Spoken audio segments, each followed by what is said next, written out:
प्रश्न 21। अधिकाधिक परिवारों में जहां आप जा रहे हैं कलह क्यों हो रहा है? उत्तर, जब परमात्मा भक्त पर विशेष दया करते हैं तो कलह, कलंक, निंदा, तिरस्कार, धन में हानि और शारीरिक कष्ट अवश्य दिखाई पड़ती है। यह मानकर चलो, चलना तुम्हारा धर्म है। प्रश्न 22। प्रथम श्रेणी के लोग जो अपनी गलती को आपसे कहते हैं लेकिन पुनः उसे करते हैं। दूसरी श्रेणी के लोग जो संकोचवश अपनी गलती को आपसे कहते नहीं हैं बल्कि उसे त्याग देते हैं। आप किस श्रेणी के लोगों से प्यार करते हैं? उत्तर, मैं प्रथम श्रेणी वाले मनुष्यों को गलती के विषय में बार बार चेतावनी देता हूँ, जैसे छात्र को शिक्षक बार बार बताया करते हैं। बार बार चेतावनी देने पर भी यदि अपनी गलती को नहीं सुधारते हैं तो भजन करते हुए भी मुझे भाते नहीं हैं और वे हमारे दिल में मक्खी की तरह प्रिय लगते हैं, जो हमारी वाणी सुनकर हर गलतियों को त्याग देते हैं और कहते हैं कि हे गुरुवर, आज से पहले जो गलती हुई है वह आपकी कृपा से, क्योंकि मेरे पास बोध नहीं था। हे परम सत्य आत्माओं के स्वामी, अब से भी हमें वही विश्वास दीजिए जो आपकी बनाई हुई वस्तुओं से हम परमात्मा के तुल्य प्यार करें। वही मेरे लिए गुलाब का फूल है। मैं बार बार सूंघा करता हूँ, फूल मुरझा जाता है पर गंध नहीं। वैसे ही शरीर छूट जाता है पर आत्मा कभी नहीं दूर होती। मैं समान प्यार करता हूँ, प्यार ही नहीं उसके हृदय में प्रभुत्व लेकर बैठ जाता हूँ। प्रश्न 23। आप अपना समाज बनाना चाहते हैं या अपने समान बनाना चाहते हैं? उत्तर, मैं चरित्र बिंदु में बैठे बैठे चरितार्थ से शब्दार्थ, शब्दार्थ से यथार्थ, यथार्थ से भावार्थ और भावार्थ से गुणार्थ में परिवर्तन किया करता हूँ। मैं जैसा हूँ वैसा ही बना लेना समाज बना लेना कहा जाता है। यदि मैं लाखों करोड़ों को शिक्षा देकर गिनती में गिना करता हूँ और उनके विचार परिवर्तन पर कोई ध्यान नहीं देता हूँ, लोगों में सुधार हो या न हो इसका कोई परवाह नहीं, तो अपने से अपने को श्रेष्ठ समझकर पूज्यता कायम करने के लिए यह हमारी दलील है। मैं समाज न बनाकर प्रतिष्ठा और पैसा के चबूतरे पर नाच रहा हूँ, अपने साथ सबको लेकर बुड़ जाऊंगा। प्रश्न 24। यदि नारी सात्विक विचारशील हो और पति शराबी अथवा दुराचारी हो तो नारी को पुरुष के प्रति कैसा व्यवहार करना चाहिए? उत्तर, यदि नारी सात्विक विचारशील हो तो गुरु के माध्यम से पति को परमात्मा समझे और मंदोदरी की तरह उपदेश देकर उनको अधर्म से छुड़ाकर धर्मात्मा बना सकती है। यह हमारा मत है। ऐसा हुआ है, होगा और होता जाएगा। यदि पुरुष कुविचार में ही रहा और नारी के उपदेश को स्वीकार नहीं किया तो उसकी गति रावण की तरह होगी। प्रश्न 25। आसक्ति क्या है और आसक्त कौन है? उत्तर, इंद्रिय वृत्ति, राग, द्वेष, कपट आदि विकार आसक्ति है।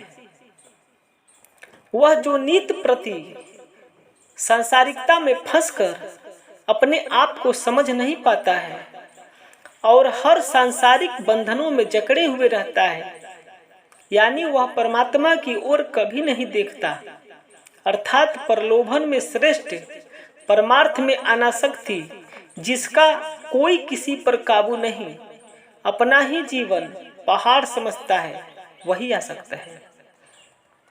प्रश्न 26। भक्ति क्या है और भक्त कौन है? उत्तर, भक्ति एक भाव युक्त भावना है। भाव में विभोर होकर व्यक्तियों को अपने तरफ आकर्षित करती है। जैसे मेरे अंदर गुण का प्रवाह जब उत्पन्न होता है तो व्यक्तियों से प्रियतमता के रूप में मिलने लगता हूँ। जैसे भक्ति 9 प्रकार की होती है, 9वीं भक्ति का परख अपने से अपने को नीच, कुलीन, दुर्दीन और कमजोर देखना है। एक परमात्मा के अतिरिक्त अन्य किसी पर भरोसा नहीं। अंतर्ज्ञात सभी भावनाओं से जुटी प्रक्रिया का नाम भक्ति है। भक्त वह है जो इन सभी गुणों का गुणवान होते हुए हर जीव प्राणी के कल्याण हेतु मन, वचन, कर्म से यथा उचित सेवा में संलग्न या विभोर है। सांसारिक हानि लाभ की चेष्टा नहीं, सिर्फ एक दूसरे के कल्याण के लिए संलग्न है, वही भक्त है। प्रश्न 27, लय योग क्या है? उत्तर, मन, कर्म, वचन का कोई ज्ञान न रहना, एक सद्गुरु की दी हुई प्रक्रियाओं में विभोर रहना, अर्थात यथा योग गुरु आज्ञानुसार मन और शरीर से कार्य होने का ही नाम लय योग है। प्रश्न 28, हठ योग क्या है? उत्तर, मैं अपने मनमानी भावनाओं के आधार पर चाहता हूं कि धन प्राप्त कर लूं, मान प्रतिष्ठा और भगवान प्राप्त कर लूं। जब तक मेरी सभी आवश्यकताएं पूरी नहीं होगी तब तक मैं किसी के कहने में नहीं आ सकता हूं।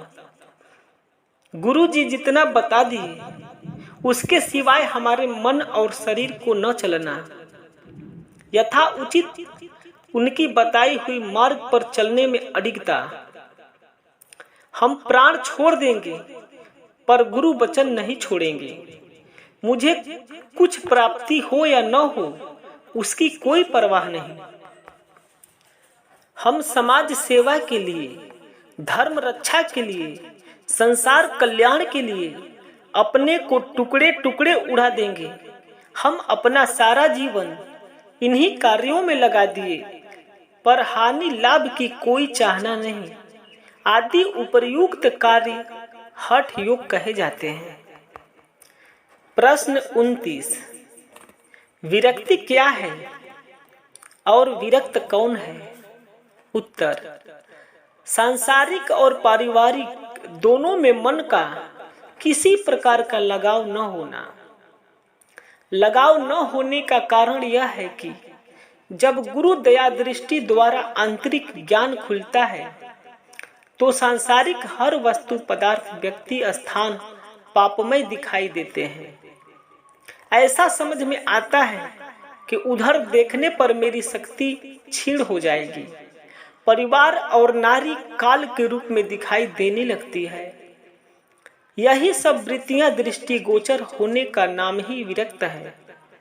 विरक्त वह है जिसके दृष्टि में सुख संपत्ति अर्थात सांसारिक कार्य में मन का न होना, सदैव परमात्मा में मन को स्थिर रहना, ऐसी भावना जिसके अंदर गुजरती है वही विरक्त है।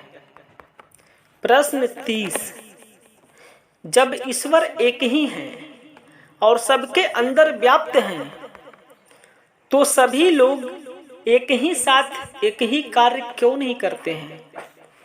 उत्तर, ईश्वर एक हैं, वे हरेक में व्याप्त हैं पर भिन्न का रूप तैयार करके सांसारिक कार्य को किया और कराया करते हैं।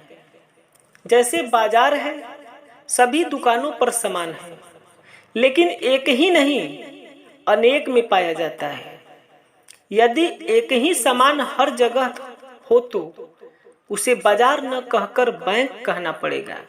जैसे बैंक में सिर्फ पैसा रखा जाता है, वैसे ही भिन्न को हटा देने पर संसार नहीं कहा जा सकता बल्कि सार कहा जा सकता है। संशय से युक्त स्थिति का नाम संसार है और संशय से रहित स्थिति सार है। यही कारण है कि ईश्वर अनंत रूपों में बटे हुए हैं।